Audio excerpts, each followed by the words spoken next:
time machine you're building down in California? Well, Jack, this was the result of a formula which was given to me by a man who landed a ship at my airport in 1953. And we put this formula under research, tested a number of experiments on a bench in a good electronics lab in Chicago, and we produced phenomenal results with evidence that we should do it on a larger scale in order to be able to do more with it. And this evolved out of something that started in 1953 into a 4-story high machine that we're working on down there today. Now, George, I don't care whether the machine is 4 stories high or 40 stories high or 4 inches high. When I say calmly and unexcitedly, a time machine, what does your formula tell you you can do with a time machine? Well, Jack, our formula has no time factor, which electronic formula does have.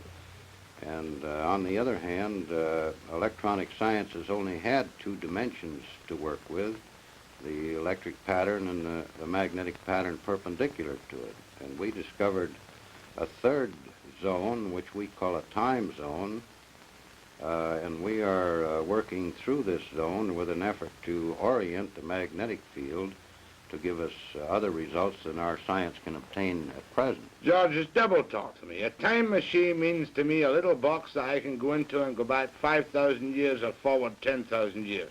Is that what your formula tells you you can do? Well, Jack, this isn't a little box. This is a 4-story machine focusing fields that we can orient to produce this zone big enough for a man to get into.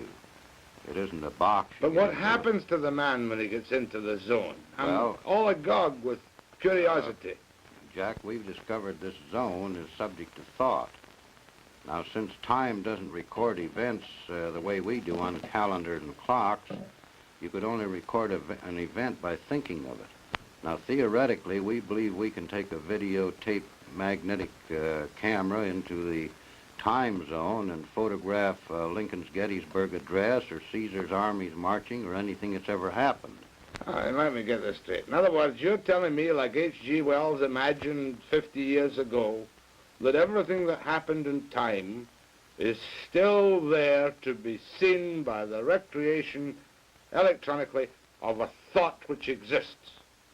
Jack, you know how you talk into a tape on a tape recorder and play the interruptions back, identical to the play that you made. The Earth's magnetic field is the same way. You can put interruptions into it and play them back out of it. An associate of ours in creating a magnetic coupler with this principle coupled in the Earth's magnetic field and played back TV shows from stations that aren't even in business anymore. You mean that an experiment has been done to bring out of the air television programs which have been and gone? Been and gone. Now, where was this experiment conducted? It was conducted in Santa Monica by an associate of mine. Why hasn't this hit the headlines throughout the world as that's a time machine in action? If I can...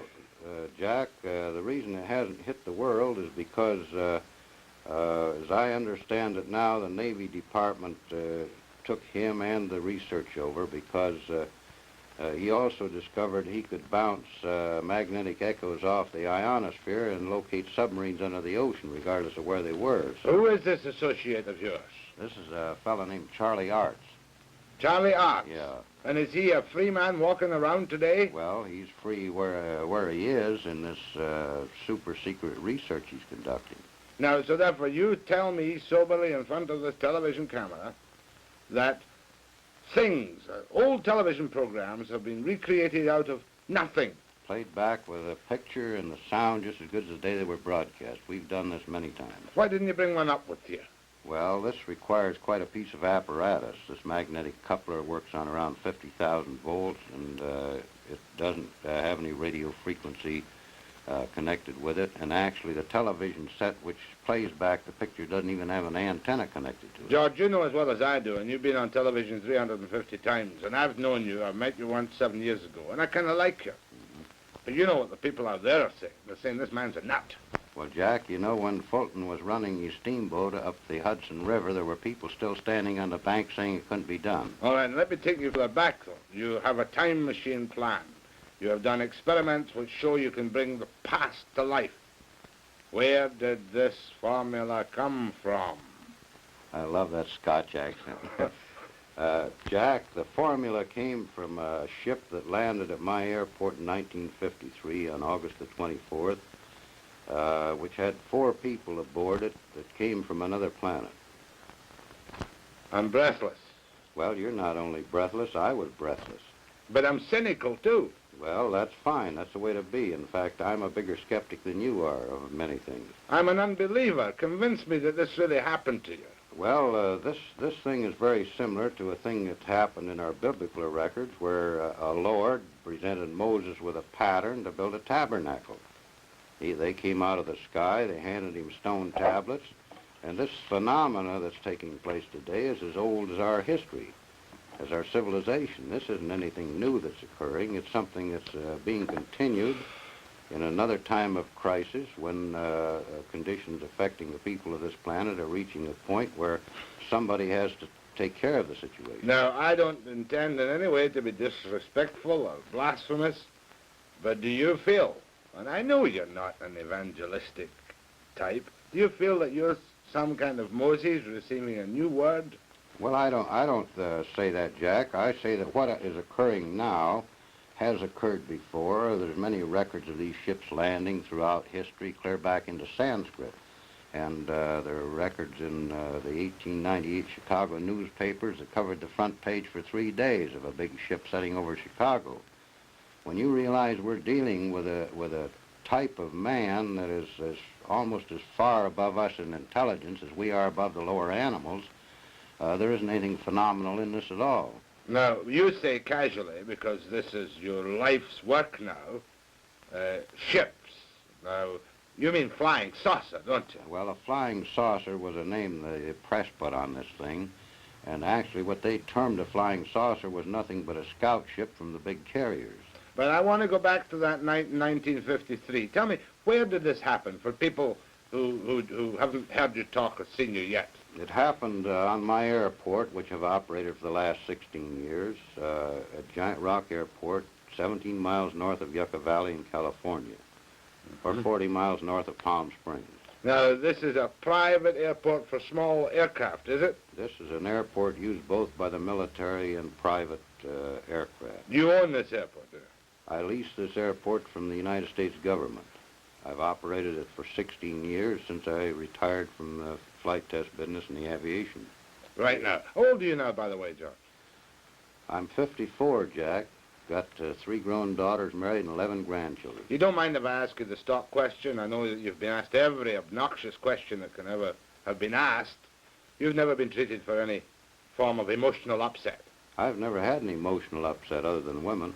Except that night in Yucca Flats, not Yucca Flats, at Giant Rock, when this ship appeared. Now, give me the details, George, because I'm never tired of hearing the details of a man who says he has seen creatures from another world. Well, actually, Jack, this was as simple as crossing a street and getting hit by a car. After it's over, you're the victim of the circumstance. And I didn't see the ship land. One of my son-in-laws, that wasn't my son-in-law at that time, saw it come down. Another man on the airport heard it, and he wasn't where he could see it. And the man got off of the ship and approached me before I even knew there was a ship down. Where were you then? What time of day or night was it? It was 2 o'clock in the morning and approximately a full moon, which is like daylight on the desert. Were you walking about outside or what? No, I was sound asleep when he awakened me. This man awakened you? Well, something awakened me. So you got up out of your bed? I got out of my bed and went aboard the ship at his request. This man, in what language did he converse with you? He talked to me in the best English equivalent to Ronald Coleman. And he met you there and he said, what did he say, come with me to my ship, or what? No, he said, I asked him what he wanted because we have a lot of people come in stuck in the sand and broken axles and whatnot. And I asked him what he wanted, and he said, my name is Solganda, and I would be pleased to show you our craft. Solganda? Solganda. Was the craft visible to you at this time? It was when he stated this, I saw beyond even the ship, which Oh. I hadn't seen before. What did you see? A bell-shaped type of anti-gravity ship that they operate as a scout ship out of their big carriers. How big? This was 36 feet in diameter and 19 feet high. And where was it? On the ground? No, it was hovering 10 feet off the ground. And how did you go into this ship? I walked with him to a spot underneath it, and an anti-gravity beam took me up through a hole in the bottom of it. You're telling me at 2 o'clock in the morning in Giant Rock Airport, you walked underneath this hovering ship, and whammo, you went up No, inside. you didn't go whammo. You went just about as slow as a local elevator run. And when you got off the anti-gravity elevator, what did it look like? I was inside of a ship about 18 feet in diameter and roughly 10 feet high to the domed ceiling, and there were 3 men on the ship, besides the one that had got off and invited me aboard. You keep calling them man. What do you mean man? Well, Little green man? They were about 5'6". They came about to my eyebrows, and they could have walked in our clothes down any of our streets, and we wouldn't have paid any attention to them. And did you bring any proof off that ship? Were you alone in the ship? I was alone with the 3 men until the other fellow came up behind me, and then the 4 of them were aboard. Were there any other earthly eyewitnesses to this? Nothing, only outside of the ship, And these people stayed outside? on the airport. And did you go anywhere in this ship? Not to my knowledge. When I got off, it was the same place it was when I got on. What do you mean, not your knowledge? Had the door closed when you went in or something? I don't know, because it was below the deck. And did these people tell you where they came from? They didn't say where they came from, but I've been in the air game since 1927, and their instruments were unlike anything I'd ever seen before. Well, don't give me technicalities. What was different? The difference was that we used dial instruments, and they used vertical instruments, like fluorescent tubes with marks on them. What And, color were these people? The instruments were marked in symbols similar to hieroglyphics. They were not in any language or number system we use on the Earth. What color were these people? They looked like they were white people with a good, healthy tan. Did they give you any indication of how old they were, or what they ate, or where they came from at all? After we got off the ship, the man who invited me aboard, who didn't look a day over 28 years of age, told me that he was over 700 years of age in our time. Oh, come off it, George. That's right. Was this the guy who gave you the formula for the time machine? That's the man. And what form did the formula take? Did he implant it in your mind by telepathy, or did he give you something written in English? He spoke it to me verbally. And you remembered this? There's nothing to it to remember. Will you tell me now? The Yeah. formula for a time machine. F equals 1 over T. F equals 1 over T. F being frequency and T being time. And this enables me to go back to the time of Caesar's armies conquering Britain. Well, it would enable a mathematician to work this out, yes. And why hasn't this been acclaimed like Einstein's E equals mc squared? Well, why hasn't the fact that the United States government's been flying anti-gravity ships since 1956 been acclaimed? Or the fact that there's a crater on the moon with a base in it since 1954, we've known this. All right, but let's get, first of all, the U.S. Why haven't the FBI clapped you incommunicado for breaking secrets that they want to keep secret in the United States? Well, possibly because they know this information's going to get out eventually anyway, and what I say won't make any difference. Now, that particular night when you had this experience, did you call the police? Did you call the Army, the Navy, the Air Force, the White House? Well, I'm 17 miles from the nearest phone, Jack, and the nearest phone would get me to the sheriff's office, and it'd take them about 40 minutes to get out there. Or wouldn't you have a phone on an airport? No, we have no phone. But you're an operating airport. Well, we're an operating airport, but we're isolated in the middle of the desert, 17 miles from the closest town, and they've never run phones out there. So how do you communicate with people who want to use your airport? They fly in or write and phone to the local town where my daughter lives, and she notifies us when she comes out. Now, you talked about a crater on the moon. Now, I thought all the moon stuff had been debunked and that nobody ever really knows what goes on the moon. What's this? Well, this is the Gassendi crater. This is 55 miles long and oval-shaped. It's in the Mare Humorum Sea, or on the edge of it. Since 35 years ago, they wondered why this particular crater had these lines in it. And with the magnification which you can get with the larger telescopes, this is what they found. These lines are tubes laying on the surface of this crater and running under some of the mountain ridges. There are 3 large dome-shaped structures in here. These tubes run clear outside of the crater, and we know they are tubes laying on the surface because the sun is shining from this angle, and this mountain peak causes this shadow. What does it all mean? Does it mean that this is a rocket launching or a flying saucer base on the moon?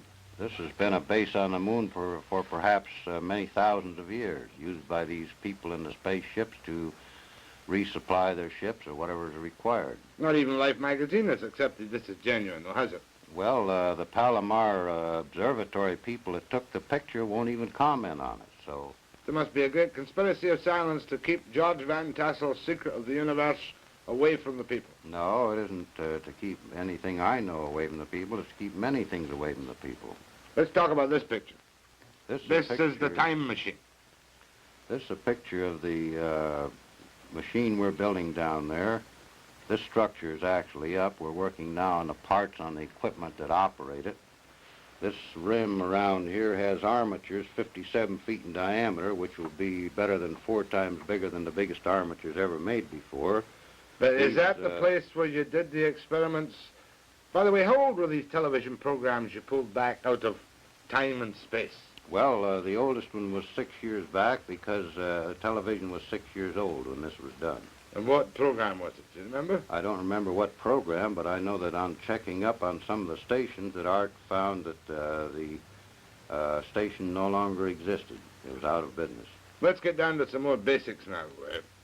Are you making a lucrative living out of traveling around the world, evangelizing for flying, around the continent, evangelizing for flying saucers? No, Jack, I'm on a vacation to rest my wife because she's been 2 years in a 40-seat restaurant without a rest, more than anything else, and I enjoy these particular things as a sideline. I make my living on the airport, and this research is something that I've got more money into than anybody else and more contribution to it. 5 years of intensive research without any pay. We donated 10 acres of land with a well worth $23,000, and we formed this corporation for the purpose of building up and investigating this basic material. All right, now how long is it going to take you to get your time machine in operation? Well, I mean, it all sounds so crazy. You must admit, I believe there are some odd things, George, but I find it hard to credit because I wasn't there myself, your own experiences.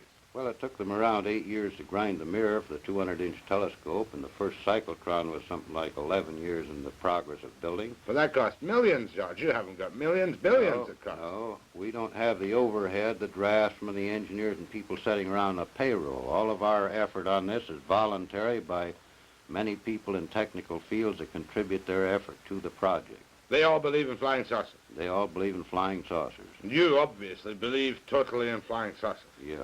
Because of that one. Does your wife believe in flying saucers? Well, I don't know very many people that don't. It's as obvious as believing in heaven or afterlife or anything else. You have certain things you believe in life. You believe there's air we breathe, yet you don't see it. We fly airplanes on it. And this is an intangible. We can measure it. But why should these people come down, from outer space? Why don't they land in the White House or in Kremlin Square in Moscow and say, hey, listen to us, we can tell you a few things. We're 700 years old. We can travel through space. We're not concerned with time differentials. Well, probably they're not concerned with giving us too much of their information because we'd only use it in our battle to destroy each other here. Did these 4 men tell you that themselves? No, they didn't tell me that, but this is a reasonable assumption on our part that the world's divided in 2 camps, each capable of eliminating the whole civilization. And if we were to go to another planet and observe this condition, we would certainly be a little cautious about who we talk to or what we reveal.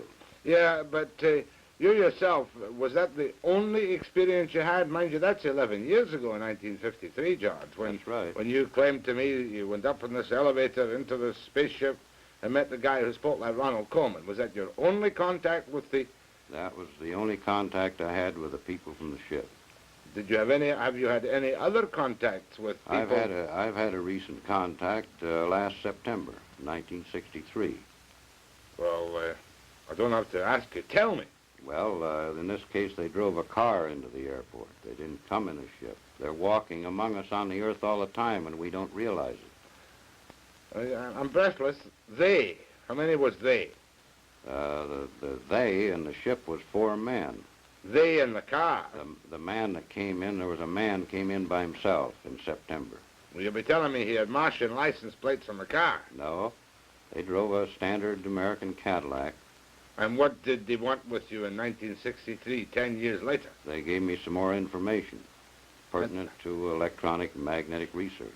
But how did you know they were from some mysterious place in outer space? You don't know unless they want you to know, and then they'll demonstrate some thing that they can do that we can't do, that's humanly impossible for us to do. What did they demonstrate to you which convinced you, an apparently sober, sensible, balanced person who nevertheless believes in flying saucers, that convinced you they were unearthly people? Well, they demonstrated the ability in front of 19 people sitting in a lounge, for instance, that they could sit there and disappear before your eyes and reappear. In fact, the man did this 3 times. For you and your friends? For 19 witnesses that were sitting in our lounge. Vanished in front of your eyes? Sit right there in a chair like you're there, and then you're not there, and then you're back there. He did this 3 times.